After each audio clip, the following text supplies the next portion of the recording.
Hey everyone, now that it's fall, let's change out the wreaths on my front door.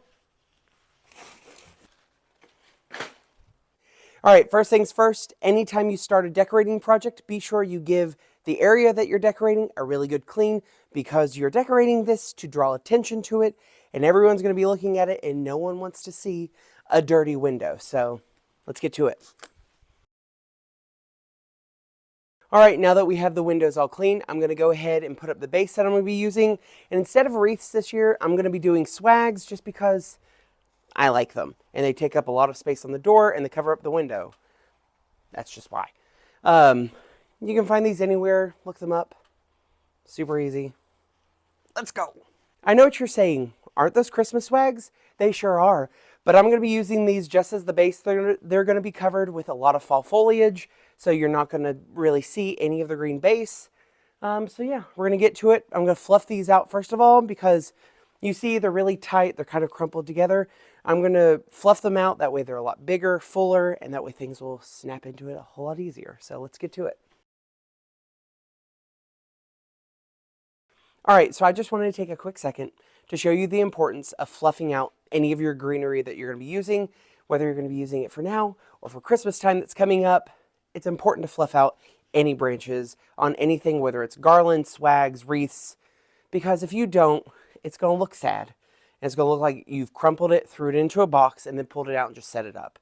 No one wants that. So it looks like you at least taken the effort to straighten out all those branches, fluff them up. It'll be a little bit more 3D, poking out a little bit, but it makes a difference. Let's get back to it. So now here comes the fun part. We're going to go ahead and we're going to start putting in the fall foliage that we're going to be using in these swags. First things first, I'm going to be using these beautiful brown leaves. I love them. You can use anything that you like. You can use any color scheme. Mine this year is going to be a very muted kind of tan, so you'll see as we go along with that. But you can find any fall foliage anywhere, any craft store that you like, anywhere online. There's some wonderful things out there. Just find the ones that you really love. I am going to be cutting these up. Don't think I won't. Just cut them. You bought them, you could just do whatever you want. Some people are always afraid to cut them up and they'll just shove things in there and be like, well, I guess I'll just leave it there. Cut it. No one said you can't. You took it home, you could do whatever you want. I got these. These are industrial wire cutters because some of these wires in these are very thick. And the little wire, like pliers, they don't do nothing. So get you some. These are nice. They're industrial, so just get them and use them. It'll be great. But see, look, no fear. No one's going to come and find you. Just cut them. It's great. So I want to show you the main reason why I like to use kind of this greenery that you see at Christmas time as my base is because all these little branches are just wire. And you use it to twist and wire anything into it. And it's so much easier than just trying to build it on your own. This is a great base. It just locks it in. You can twist it in, and then when you're done, if you want to, you can just untwist it, take it out. You don't have to hot glue things into it. That means it's permanent, and that's a lot more hassle to deal with, and you can burn yourself. These, super easy to do. Just put it in there, twist it a few times around it like a bread tie. Super easy. Do that. Wonderful. Love it.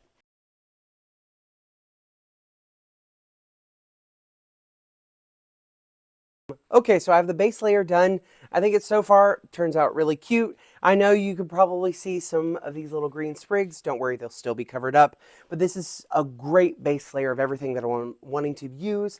It looks almost like just a pile of leaves that you want to jump into. So far so good. I'm going to get the next piece that we're going to be using. All right, so the next thing that I'm going to be adding into these are these beautiful, just browned magnolias with some pine cones in it. I thought these were really pretty and they just kind of pop a little bit on it. They throw in another little sense of texture, and that's kind of a big thing to do. Don't use all the same leaves. Mix it up, put some other textures, colors in there, and it'll just set it apart from everyone else.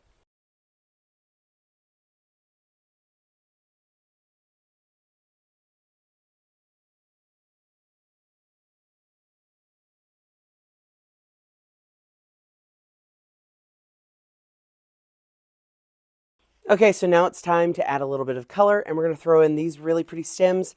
They're still muted, still kind of with the same color palette, but they have these really cool burgundy leaves with it, and I think it's just going to pop with everything that's up there, so let's go.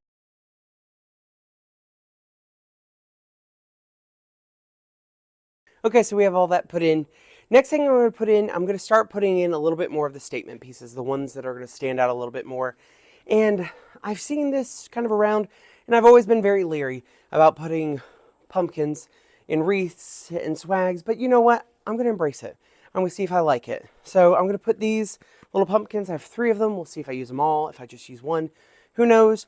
But to put these in there, what I did is I actually took a stem from one of the floral leaves that I had, and I cut it, and I just stabbed it into the back of it, curled it down. That way it'll hook in there. I have some wire. I'll wire it in it if need be, but let's see if we like it.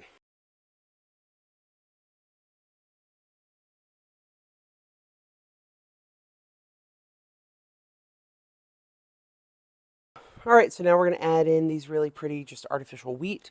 I think it'll be really cool to just throw out. It'll be a little bit more of a brighter tan than the other ones. It'll just throw in another texture in there. So we like texture, so let's do it.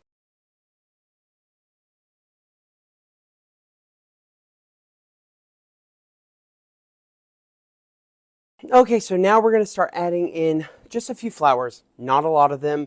I want this to look just very natural, just like a pile of leaves, like I said. But I did find these really pretty, just like, they look like a Queen Anne's lace almost in a way. But we're going to put these in there. So let's see how they look.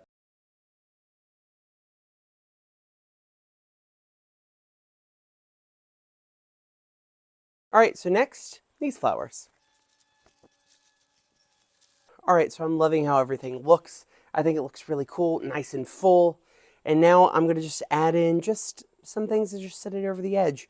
We're going to use a little bit of ribbon. We're not going to use a ton. We're not going to use a lot, but we're going to use one that's going to kind of be our pops of color. And I think you'll like it. Let's see it. I mean, I think they're going to be really pretty. So let's just do it. Now, I'm not going to be doing huge bows and ribbons. I'm just going to add them in there just as those little pops of color, little touches that's going to accent it, but also fill in some of those little gaps that I have in there that I don't want. So let's go.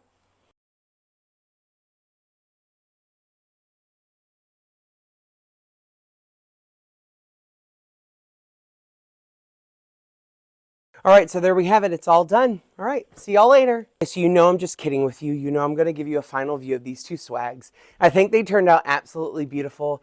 I absolutely love the colors of them. I think they're going to end up being a beautiful centerpiece for my porch this year. I really hope you enjoyed this video of spending time with me as I made these. I had a great time with you all. I hope you use some of the tips and tricks that I gave to you while making these. And until the next video, see y'all later.